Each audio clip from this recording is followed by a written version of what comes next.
একবারে শেষ। হ্যালো,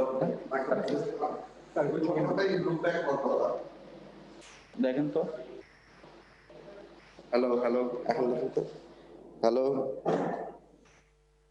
পাইছে audio? Hello, Yes, hello, we can hear you. Okay. Okay. Thank you for the test.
Please go to the toilet.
Good afternoon, Honorable Prime Minister of Bangladesh, and also Honorable Prime Minister Barbados.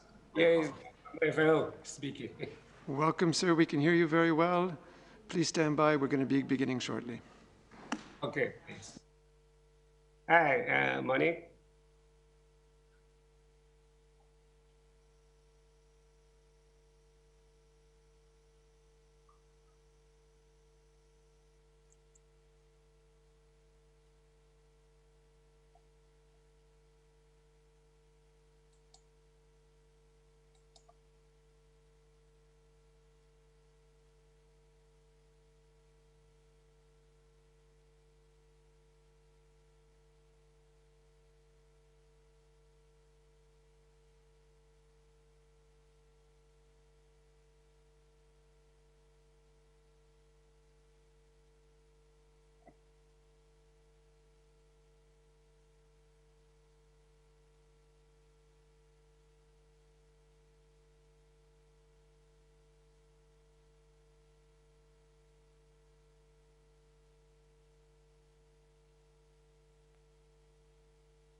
Hello all, I am Fadila Shaib, speaking to you from WHO headquarters in Geneva and welcoming you to our global COVID-19 press conference today, Friday, 20 November.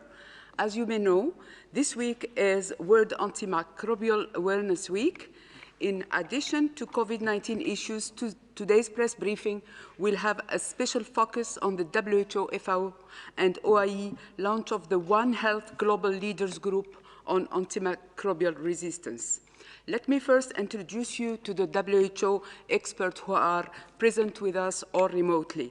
Present in the room is the WHO Director General, Dr. Tedros, Dr. Mike Ryan, Executive Director, Health Emergencies, Dr. Maria von Kerkhoff, Technical Lead for COVID-19, Dr. Hanan Belkhi, Assistant Director General, Antimicrobial Resistance, Dr. Janet Diaz, Team Lead Clinical Care for COVID-19, Mr. Derek Walton, Legal Counsel.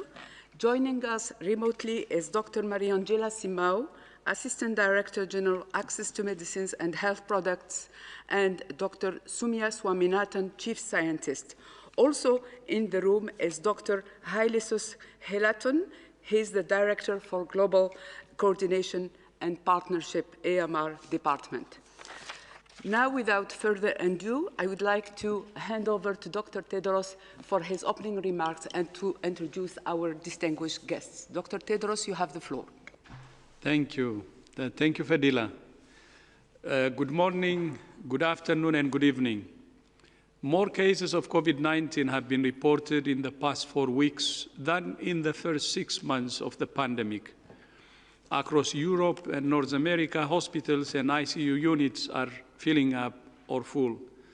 This week, there has been more good news from vaccine trials, which continues to give us hope of ending the pandemic. At the same time, we must continue to use the tools we have to interrupt the chains of transmission and save lives now. The COVID-19 pandemic is a stark reminder of the intimate relationship between humans, animals, and the planet we share. We cannot protect and promote human health without paying attention to the health of animals and the health of our environment. That's nowhere more true than in the case of antimicrobial resistance, one of the greatest health threats of our time. Antimicrobial resistance may not seem as urgent as a pandemic, but it is just as dangerous. It threatens to unwind a century of medical progress and leave us defenseless against infections that today can be treated easily.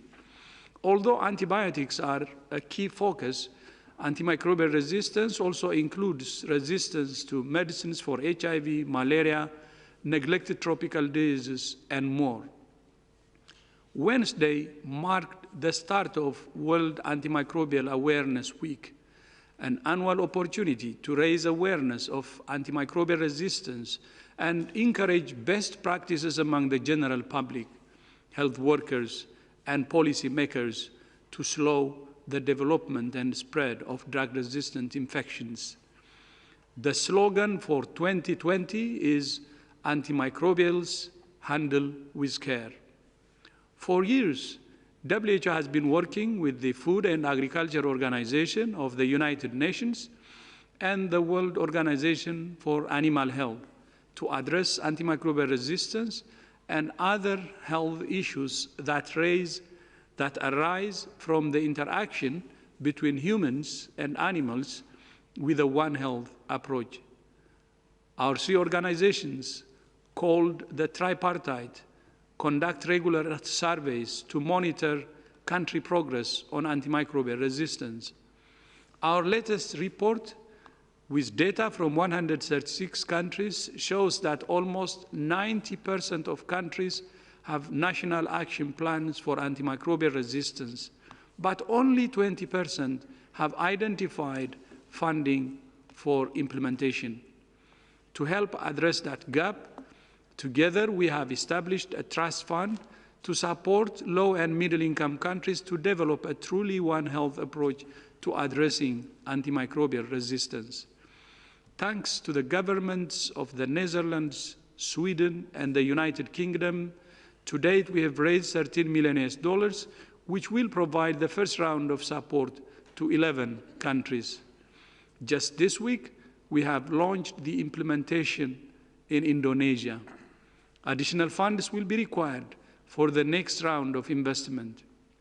Today, the Tripartite is launching a new report that examines the international instruments that govern the use of antimicrobials and identifies gaps in regulations for use of antimicrobials in human, animals, and plants. Together, our 3 organizations will work to address these gaps and generate more global coherence in the use of antimicrobials. One of the most important ways to do that is through increased political commitment at the highest levels of government. That's why today we're launching the One Health Global Leaders Group, which will bring together prominent leaders from government, the private sector, and civil society organizations to advocate for urgent action to combat the threat of antimicrobial resistance. The group will be co-chaired by Her Excellency Sheikh Hasina, Prime Minister of Bangladesh, and Her Excellency Mia Mottley, Prime Minister of Barbados. The group will bring together key stakeholders in agriculture, health, development, food, and feed production and other relevant areas to maintain urgency, public support, political momentum, and visibility of the antimicrobial resistance challenge. It's now my great honor to introduce the co-chair of the One Health Leaders Group, Her Excellency Sheikh Hasina, the Prime Minister of Bangladesh, to say a few words. Your Excellency, you have the floor. And thank you so much for your commitment and support. Thank you very much. Bismillahirrahmanirrahim. Her Excellency Mia Amar Mottley, Honorable Prime Minister of Barbados, Directors General of World Health Organization, WHO, Food and Agriculture Organization, FAO, and World Organization for Animal Health, OIE. Excellencies, ladies and gentlemen, Assalamu alaikum and good afternoon to you all. I am happy to join the launching event of One Health Global Leaders Group on antimicrobial resistance as a co-chair. I would like to thank the important tripartite partners, WHO, World Health Organization, FAO, Food and Agriculture Organization, and OIE, World Organization for Animal Health, for their initiative to establish this group for coordinated action and collective global governance to address the serious challenge of the antimicrobial resistance. As the co-chair of this initiative, I look forward to working with my esteemed co-chair and the global leaders to combat the challenges for the health of people, animal, and for safe food and crop production and risk for the whole environment. Ladies and gentlemen, there is no doubt that antimicrobial resistance has become a global public health challenge, both for humans and animals. Endangering food production is leading us towards catastrophic results.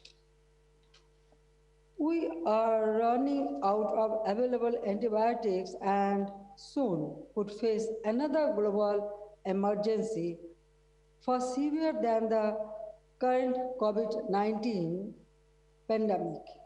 This menace has the potential of rolling back most of our medical and therapeutic successes achieved through scientific advancements over the ages. Unnecessary use of antibiotics, wrong doses, and overall poor infection prevention are causing this grave situation.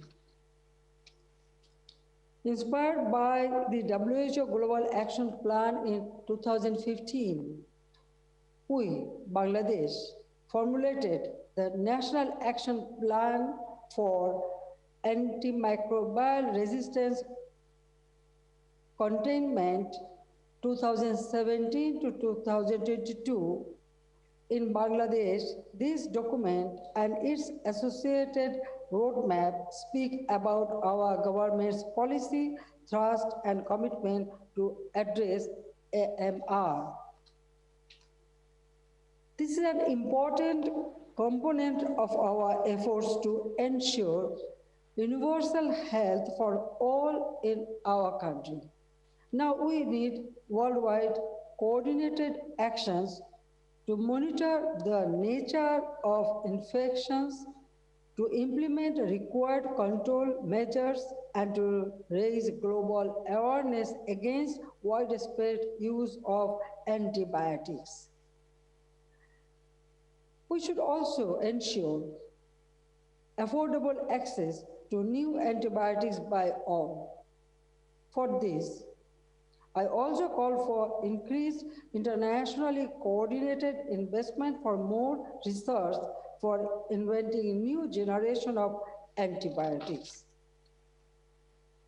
Excellencies, prevention is better than cure. So, I would call upon the global leaders to make this timely initiative successful by providing advocacy, technical and financial support for effective implementation of the recommendations of the Interagency Coordination Group on antimicrobial resistance to address the global antimicrobial resistant crisis.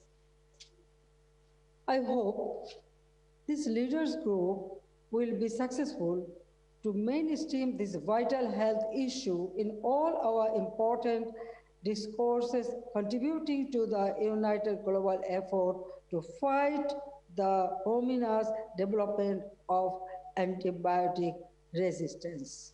I thank you all. Thank you. Thank you so much, Your Excellency, Prime Minister Hasina. I would now like to introduce the other co-chair of the One Health Leaders Group, Her Excellency Mia Mottley, Prime Minister of Barbados. Your Excellency, thank you for your commitment and support, and you have the floor.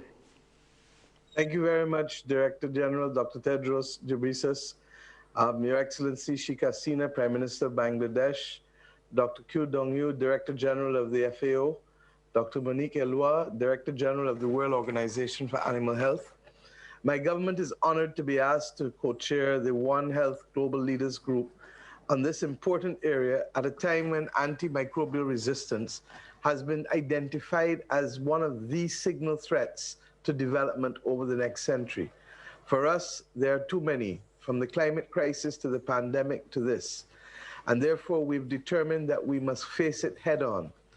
Antibiotics and similar drugs such as antifungals, antivirals, and antimalarials together, called the antimicrobial agents, have been used, as you said, for a while and have threatened now, if we don't get this correct, to reverse a century of medical progress. The systematic misuse and overuse of these drugs in human medicine and food production have contributed to this rise in antimicrobial resistance, or the ability of a microorganism to stop an antimicrobial from working against it. In simple language, for us, this threatens the effective prevention and treatment of an ever-increasing range of infections and is reducing our ability and the ability of health systems to protect vulnerable patients at the very time when we are more conscious of the need to protect all human beings as a result of this pandemic. AMR also reduces our capability to protect the health of animals and therefore also threatens safe and sustainable agriculture. We have become so dependent on the availability as needed of effective antibiotics to cover surgery and childbirth, as well as animal husbandry and other food production, that with increasing antimicrobial resistance, we face threats of the return to unsafe childbirth, increased illness and death with surgical procedures, re-emerging diseases such as tuberculosis, or threats to food security and food safety, as well as economic losses to countries, and I would like to suggest in our case in particular, with the multiple existential threats that small states face, developmental regression. All countries will be affected by this. Addressing it requires the acceptance that there must be an intersectoral issue that needs action across all sectors, since it has resulted from activities within both human and animal health, as well as in plant production. And this approach, therefore, by the three organizations is heartening.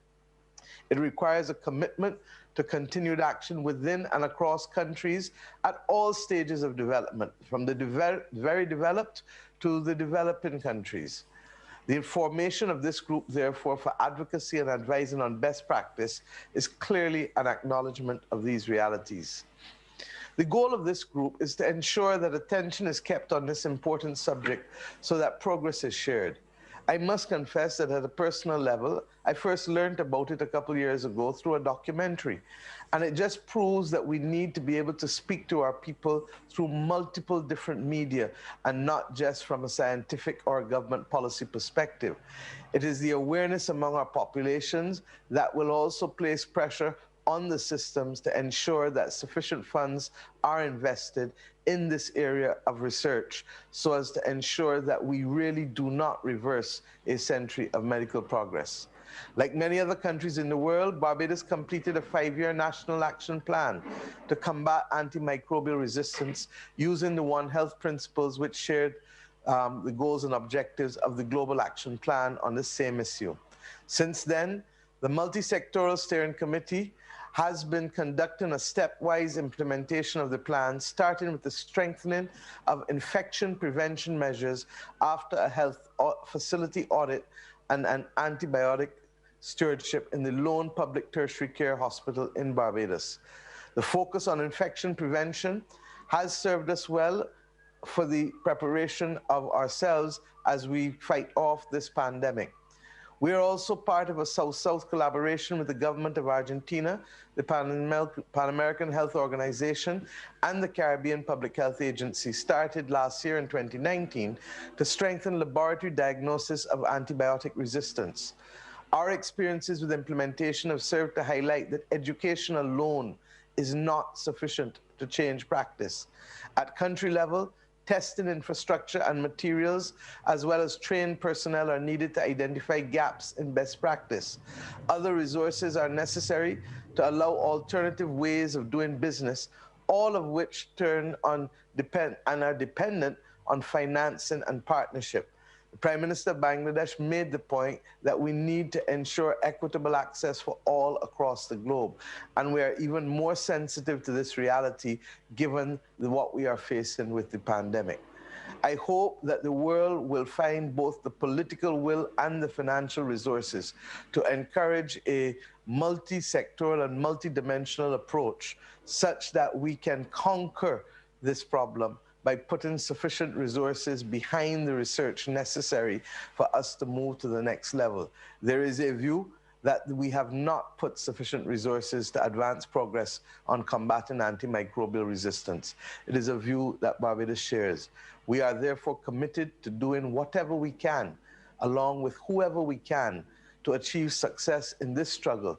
For at a very personal level, almost all of us know people who have been victims of this antimicrobial resistance and of hospital-aided infections. It is up to us to ensure that we not only leave this problem behind us in the 3rd decade of the 21st century, but that we also commit to ensuring that the vulnerable among states and the vulnerable among our citizens are not left behind as we fight this most grave of battles. I thank you. Thank you so much, Your Excellency, Prime Minister Mottley.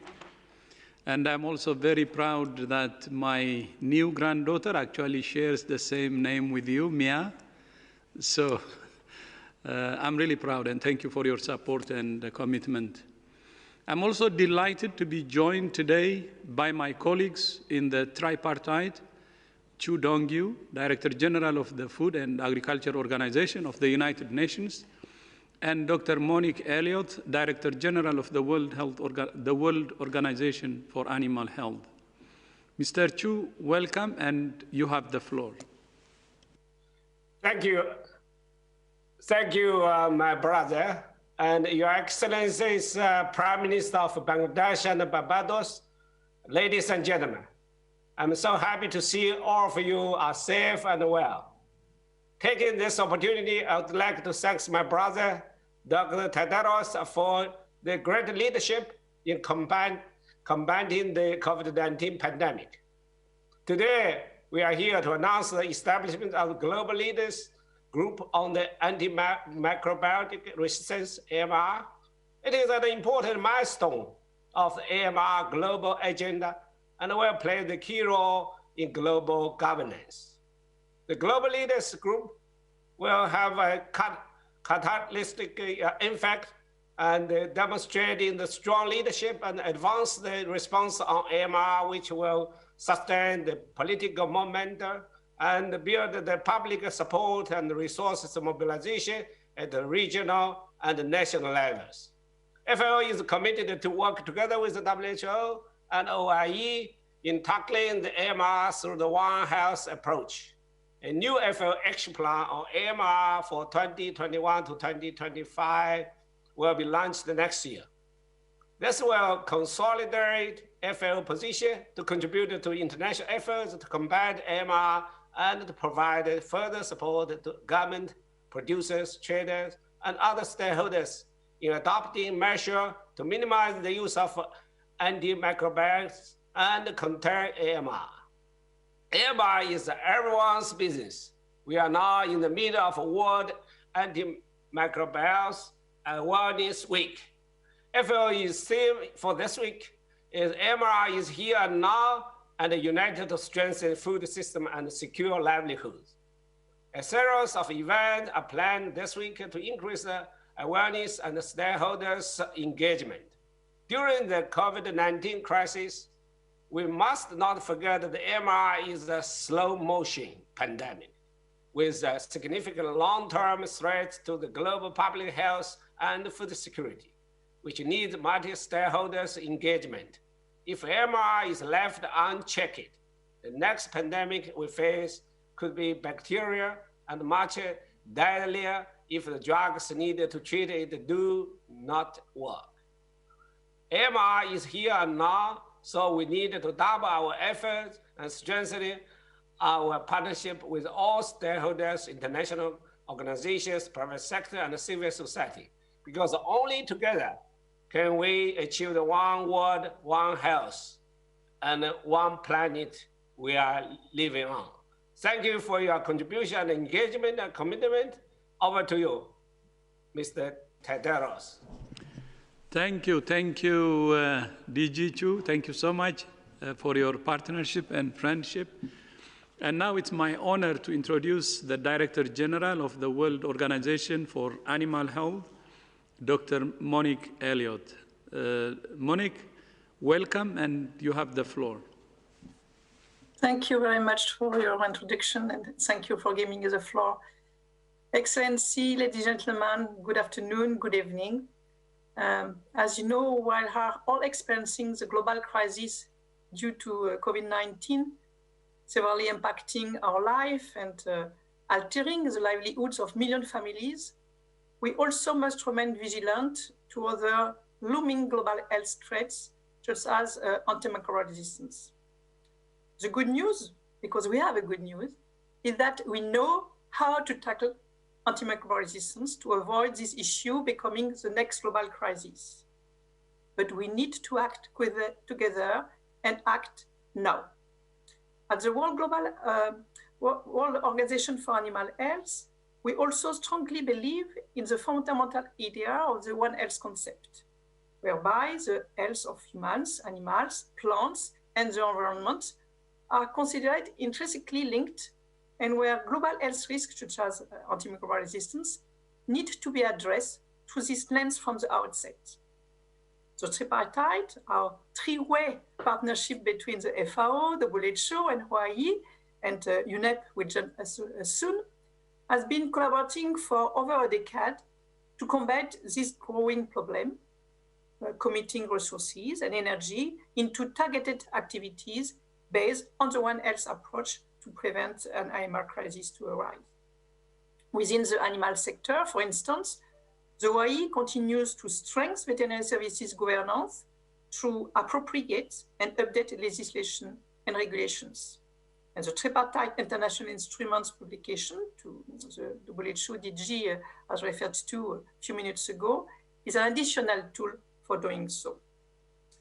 Excellencies, ladies and gentlemen, the tripartite is placed in a unique position to develop actions and strategy to solve the global issues of antimicrobial resistance. However, the newly created One Health Global Leaders Group will help us to accelerate our efforts forward. The today launching of this group is not a starting point, but an important additional new step to bring together the power from heads of state, public, civil society, foundations, academia, private sectors, of course, to reimagine governance and advocate for a common objective, namely the prudent and responsible use of antimicrobials. I would like to therefore warmly thank all the personalities who have accepted to be members, and in particular the two co-chairs, Her Excellency Sheikh Hasina, Prime Minister of Bangladesh, and Her Excellency Mottley, Prime Minister of Barbados, who are with us today and apparently already very much engaged. Thank you for that. The tripartite will thus benefit from the strength of the One Health Global Leaders Group to strategically elevate the IMR issues, ensuring sustainable political momentum and support. So thanks to this One Health multi-sector approach, and together we will reconnect all the dots, ensuring humans, animals, plants, and environment are kept healthy and safe from IMR. Thank you very much for your attention. Merci beaucoup, Dr. Elliott, and thank you so much for your partnership and friendship, and thank you also to all our guests and our leaders, Prime Minister Sheikh Hasina and Prime Minister Mottley, and my two colleagues. We look forward to working closely with all of you to protect the medicines that protect us. Thank you so much, and Fadila, back to you.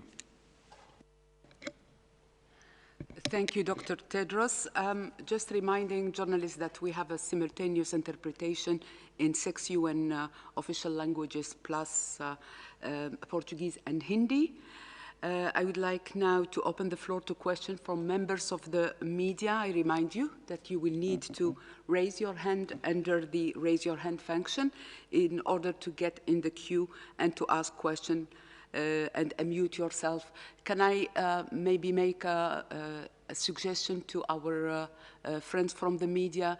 If you can start raising your hand for question on AMR, because we have the opportunity to respond to your question from several experts and guests. So I would like really to take the first question about AMR, and then we will come to your question on COVID and other issues. I would like to invite the first journalist, Laurent Sierot from ATS, Swiss News Agency. Laurent, can you hear me? I can, thank you, but actually it's not a question on AMR, so do you want me to wait? Yes, Laurent, thank you. I will come back to you later on. A second journalist I have online is Carmen Pone from Politico. Carmen, can you hear me? Yes, I can, Fadela. Thank you so much. My question is actually about AMR and coronavirus. I was wondering if all the cleaning that is happening now around the world of surfaces and, you know, public transportation and all that kind of stuff, which I understand also uses, you know, antimicrobial substances, is there any concern that that will contribute on the long term to a rise in antimicrobial resistance? Thank you. Thank you, Carmen. I would like to invite Dr. Hanan Balkhi to take this question. Dr. Balkhi? Yes, thank you very much. That's a very important question, and I think there's a big relevance to that question, since there is a small body of literature that has been emerging on resistance to certain, not just the alcohol hand rub, but some of the detergents like the quat ammoniums and whatnot. That data is not really robust or strong at the moment, and I think in order for us to avoid such emergence of resistance, again, we encourage the researchers and the scientists to continue to tackle this issue, but we need to focus on the basics of infection prevention and control in the healthcare settings so that we do not need to overwhelm the system with the usage of these entities. So we cannot compensate for overcrowdedness, lack of change or cleaning between patients with the overuse of these agents. I hope that addresses your question. Thank you. Thank you, Dr. Balkhi. I would like now to invite journalists from the Observer Times of India, Ashwin, to ask the next question. Are you with us? Thank you. Thank you. Go ahead, please. Hello. Yeah. Can you audible to me? Yes, you can ask your question. We can hear you very well. Go ahead, please. Thank you. which are the steps paved by WHO in order to establish, maintain, and monitor a network of international basic science research centers that will support you were cut. Can you just fundamental investigations into the Hello. Hi, I think you were cut. Sir, is your question about COVID or antimicrobial resistance? Is on a microbial threats to the global health. Can you just repeat your question? You were cut in the middle, please. Yeah, sure. Which are the steps paved by WHO in order to establish, maintain, and monitor a network of international basic science research centers that will support fundamental investigations into the pathophysiology of certain microbial threats to the global health? Okay.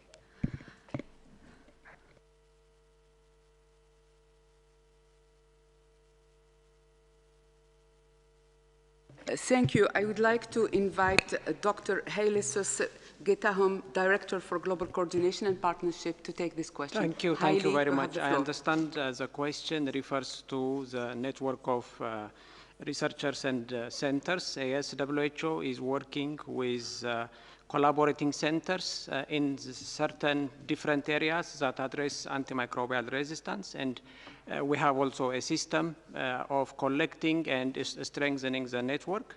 And also, as part of our broader One Health approach in the future, we have also a plan to establish a partnership platform that will also bring the different academicians and the research centers and collaborators so that we can have shared vision and goal to tackle this crisis. Thank you. Thank you. I would like now to invite Priti Patniak from Geneva Health Files to ask the next question. Priti, can you hear me?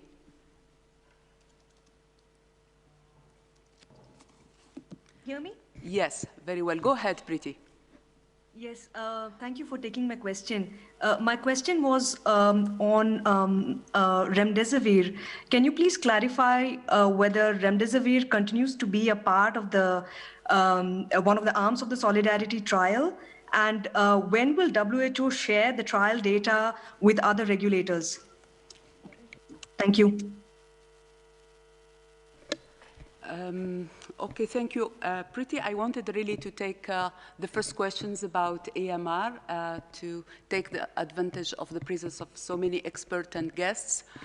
So I would like now to invite you to wait. We will take your question, but now I would like to invite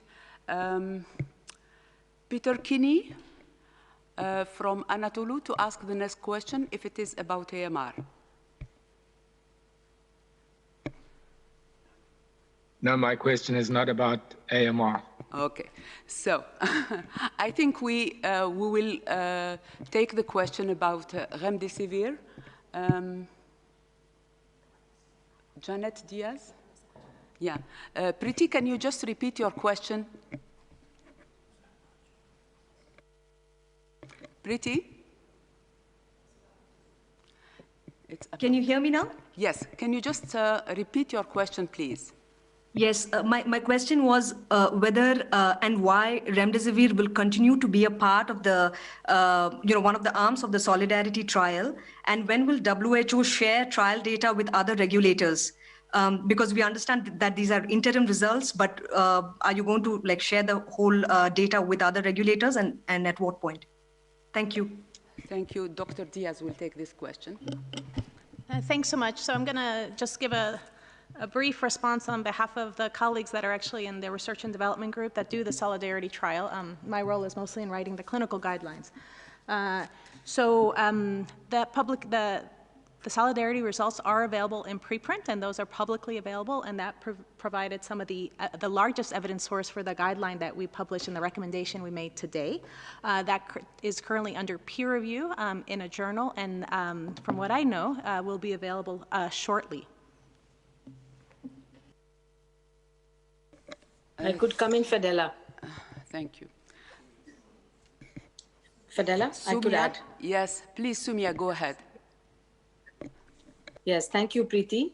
So, as you know, the results of the Solidarity trial that were released on October 15th were interim results. So the trial is continuing with the remdesivir arm till the sample size reached. We had an agreement with Gilead for a certain number of doses, and we will continue to enroll till we complete that. On sharing of the data, yes, absolutely. When we have these clinical trials and we work with different manufacturers, we have an agreement with them to share the database once the trial is completed and the data set is locked. So that will take a few more weeks because the trial is still ongoing. People are being randomized. But what will be available very soon is the peer-reviewed publication that should be out in the next couple of days. But it's almost the same as what had been released in the preprint. So most of the data is already out there. Thank you.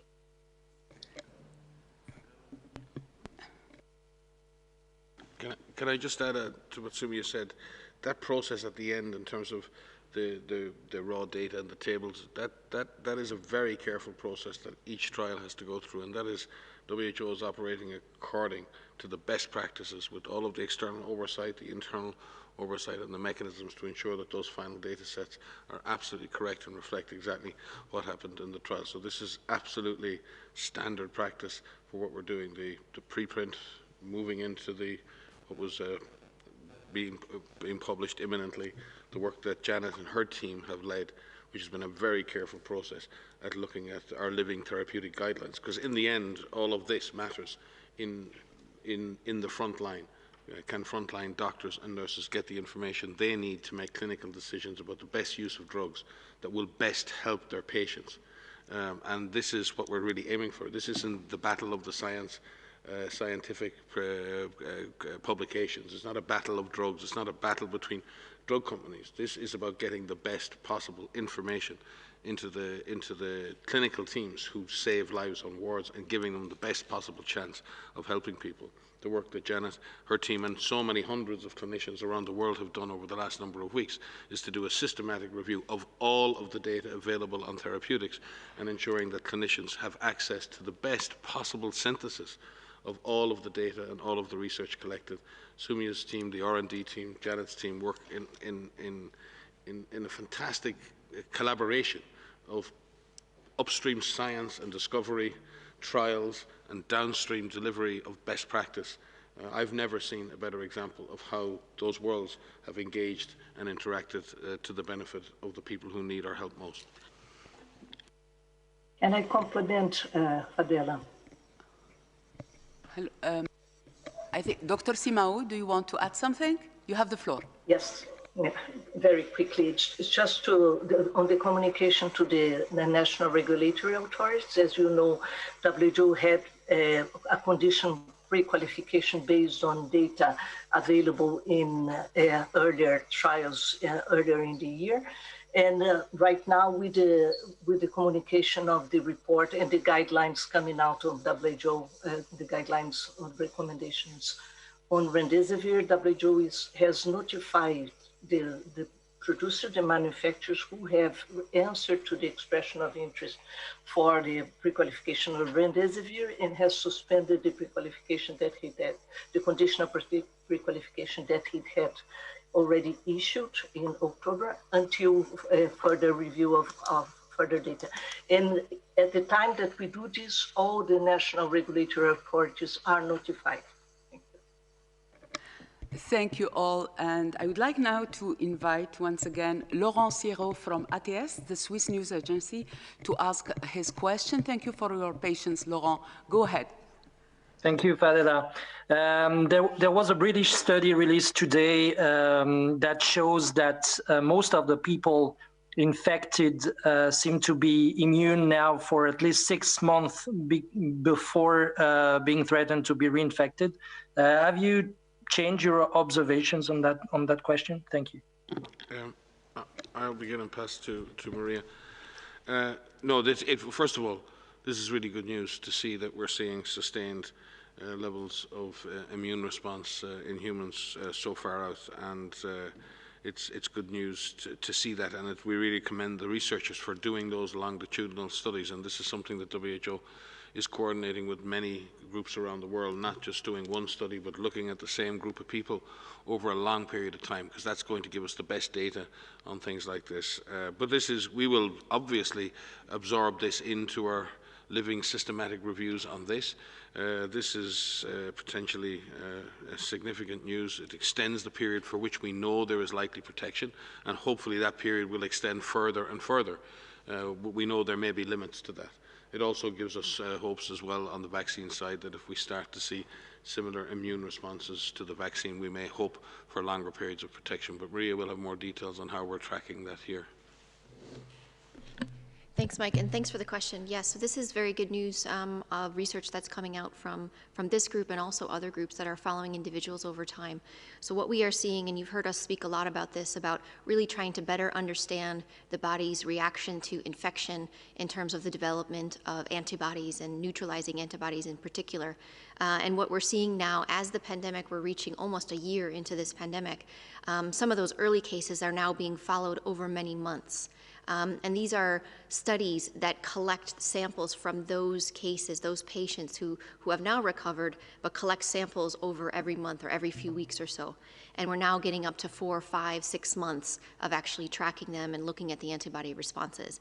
And this is very good news. It is promising and confirming what other studies are also finding as well. And so what these show is that the individual, and what we do know is that people who are infected with the SARS-CoV-2 virus will develop an antibody response within a few weeks, 1 to 3 weeks of infection. And now we're seeing that antibody response is lasting, and it's lasting for months. We still need to follow these individuals for a longer period of time so we can determine how long these antibodies last, but this is good news. In addition to studies that are following the same individual over time, WHO is working with more than 50 countries who are carrying out studies right now looking at the antibody responses in different types of populations, either the general population or frontline workers like health workers. We have an additional 50 countries that want to carry out one or more of these studies. And so this is building a body of evidence that is helping us to understand what proportion of the population has been exposed and infected, and what that is looking like over time. There are more than 300 studies that have published results so far, either looking at general population or leftover clinical samples, or have followed patients over time and looked at their antibody response. This is really incredible, and it's a tremendous body of research that is helping us look forward and helping us think to the future of what this may mean. Now, most of the studies that have been published have results from the spring of the general population studies, and what we're looking for are more studies that have results of populations sampled in the fall, in September, October, November. Many of these are currently underway, so we don't have the results of those yet. But what we're looking for is to see what does the antibody response look like in the population. So this is really wonderful, and we are grateful for all of our partners who are carrying these out. We are grateful for the labs that are developing serologic assays and trying every day to make those assays even stronger and even more accurate. And we are grateful for researchers who are working with us to share those results, because ultimately what we would like to do is be able to pool those results together to get global estimates, to get regional estimates, to help us think through and understand where this pandemic is going. Thank you. I would like now to call on Peter Kinney from Anadolu, Turkish news agency, to ask his question. Thank you for your patience. Peter, you have the floor. Thank you. My question is not on MRA or on COVID. It's actually to the DG. And I'd like to get some clarification from him, to just put the record straight. There's been a lot of allegations made about what's going on in Ethiopia and Tigray and his involvement there. Can he just straighten out for the record what the situation is? Thank you. Dr. Tedros? Yeah, thank you. Thank you, Peter. I think I have already issued a statement yesterday, and I believe that that's enough to clarify the issue. Thank you. Thank you, DG. I would like now to invite John Zaracostas to ask the next question. John? Yes, good afternoon. Can you hear me? Hello? Yes, Can go ahead, please, John. Yes, yes. My question is to all the experts on the panel, and in particular to FAO and OIE as well. How much is the AMR problem being aggravated by overprescription of antibiotics by medical practitioners and by vets in poultry and cattle, for instance? And would mandatory labeling of what antibiotics are used help to reduce this in the animal side of things? Thank you, John. I think we will start with Dr. Hanan Balkhi, and then we will give the floor to our guests. Sure, thank you very much. I think, yeah, this is a multi-tiered question, so thank you for this question. There is evidence that the misuse of antimicrobials has been aggravated definitely by COVID, which was not a surprise to us because the misuse of antibiotics in any viral infection has already been a very long-term issue that we've been struggling with, and we've been trying to advocate for not using antimicrobials for viral illness, specifically with respiratory diseases where the majority of infections are caused by viruses. We have established in the updated guidelines of May 2020 for the COVID treatment on the scenarios where antimicrobials could be used. So if you can please refer to that as well. And it discourages the use of antimicrobials as empiric therapy in community infections and people who require to stay home. And in those who are in the hospital setting, for the healthcare providers to definitely look into de-escalation or downgrading therapy and discontinuing it when a bacterial infection is no longer identified in that specific patient. The other thing that's has been very relevant in the literature is looking, and several studies have already came out, showing that looking into admitted COVID patients, not more than 10 to 12, maximum 15% of them would end up with a super bacterial infection or a secondary bacterial infection, yet over 70% of them are receiving antimicrobial agents. Again, not a very unique scenario for misuse of antibiotics, and that is why the AMR division has been working really hard on establishing and providing technical assistance for establishing antimicrobial stewardship programs in the healthcare settings. So there's a lot to say about that, but I'd like to hand it over back to Fadila for the rest. Thank you so much, Dr. Balkhi. I would like now to invite Dr. Matthew Stone. He's an expert with OIE who wanted to respond to John Zaracostas. Dr. Stone, you have the floor. Thank you very much. It's actually a very complex question because the technical issues associated with attribution of the antimicrobial resistance burden globally to use and overuse, let's be clear, in human health, animal health, plant health, and the potential outflow from usage in each of those sectors into the environment is a very technically complex issue. So we're not able to, at this stage, attribute the burden of disease to any particular sector. But as Dr. Balkhi has said, there is a huge effort going on, a combined effort, a One Health effort across the tripartite agencies and with our international partners to deliver the message of prudent and responsible use of antimicrobials, to account for our usage, to ensure that there are clear clinical treatment guidelines and a good understanding of the hierarchy of molecules of usage so that the most important microbials are preserved for the most important uses.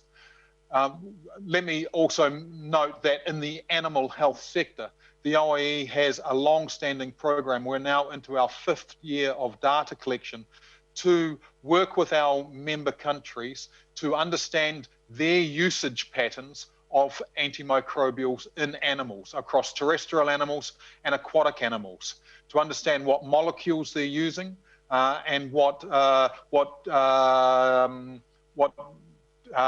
diseases they're treating in terms of those molecules.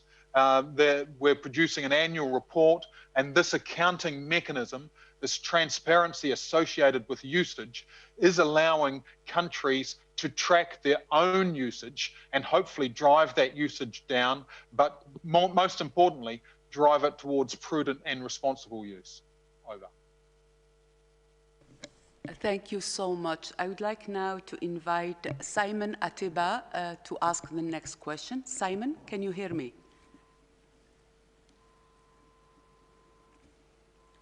I can hear you. Go ahead, please. Thank you for taking my question. This is Simon Ateba from Today News Africa in Washington, D.C. And my question is to Dr. Tedros. Joe Biden is now the president-elect here in the U.S. after his election victory against President Trump on November 3rd presidential election. Already has promised to join the WHO on day one, and when he's sworn in on January 20th, 2021. What's your message to the incoming American president? And beyond the COVID-19 crisis, what other type of partnership would you like to have with the US going forward? Thank you. Yeah, thank you. Thank you so much for that question. It's very important. I think communicating to leaders through media wouldn't help, but we're in touch. Thank you so much. And we have already sent our messages. Thank you. Thank you all. I think we have reached 1 hour since we started our press conference. If there is any other comment from our guests or expert from WHO, I would like to hand over to Dr. Tedros for his final words. Thank you. Thank you so much. And once again, I would like to thank Prime Minister Mottley and Prime Minister Sheikh Hasina, and also my two colleagues, to Dongyu Chu and also Monique Elliott. And I would like to thank all those who have joined today and look forward to working closely through the global leadership now. We have the most committed leaders in the two prime ministers, and look forward to work closely to make a difference in AMR and, of course, One Health. And I would like to also thank to all the media who have joined today. And I would like to thank to all colleagues who have been working on, building this global leadership from OIE, from FAO, and also from my own colleagues from WHO, Hanan and Getaun. It's it's really well done. And thank you so much, and see you in our upcoming presser. Thank you. Chief, can I just add on the fact that it is World Children's Day, just to shout out to our sister agency, UNICEF, and all of those agencies and NGOs and others and frontline workers who work with children around the world, and especially to those children out there. We all have them. I know how tough it is for you kids to keep explaining the world to us, to try and make it better.